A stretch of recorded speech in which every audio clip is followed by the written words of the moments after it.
Hey everyone, it's Joe Jacobi, and I'm here tonight with John Hawbaker, who is the founder of Chattarati. We are here at the Hunter Museum in Chattanooga at the third Chat Up, which is the gathering of Chattanooga's social online media networking community.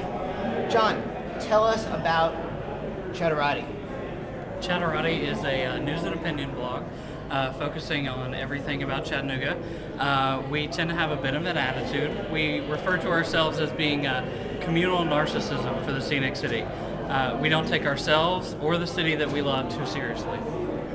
Okay, now, what was the inspiration behind Chattarati? Was it just something you wanted to do, or did you really see an opportunity, a gap to be filled? What was the motivation behind it? We do see a gap to be filled, but part of it was that we wanted to build a site that we wanted to read.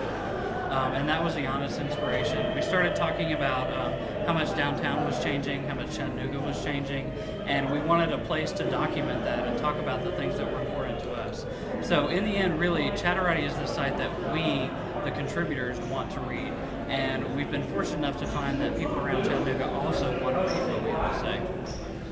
Do you feel, we have a mayoral race coming up here in this town, and you actually wrote a very provocative blog post about it recently, not so much about the campaign itself, but really more about 25,000, you expect 25,000 ballots in this. It's not a big turnout. What is your feeling about the apathy surrounding this mayoral election?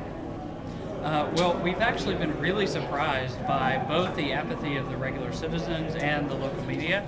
And actually, David Morton, one of our regular contributors, wrote the editorial that you're referring to. And we've been really surprised at the lack of coverage by all of the outlets in town. But this is also something that has helped Chattarati stand apart too. You've introduced the campaign cash map, which has been great for the transparency of this race, where the money is coming from. What was the thinking behind that? We felt like it was important for the people of Chattanooga to have a meaningful way and an easy way to interact with the data. The data was always available from the Election Commission. You could go on their website and download a PDF, but it was basically a scanned copy of a handwritten form. There was no way to really draw any sort of insight from it, look at any trends about the data. It was just hard to use, and we felt like it should be easy to use. If it's going to be transparent in a meaningful way, it needs to be easy to use. Last question. I want to project ahead 4 years from now to the next mayoral race. What do you think is going to be different about social media and new media in the role of politics here in this community?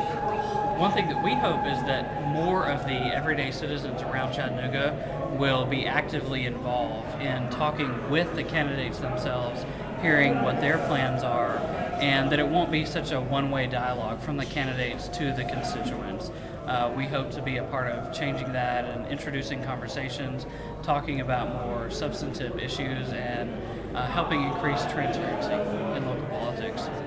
Well, the folks at Chattarati, myself, all of us here at the Hunter Museum, we have a big job. We've got to educate people how to use this medium. The opportunity is incredible, and people we can tell, are really buying into it. He is John Hawbaker from Chattarati. Thank you so much for doing this. I love what you're doing with Chattarati. It has made such a difference in this race, and I think we're really going to look back at some point and say that was groundbreaking for this period. So thank you for what you're doing. Keep up the good work. And you can find Chattarati on the web at chattarati.com. It'll be linked on joejacobi.com. And if you're watching on YouTube, just look in the description box. Thanks.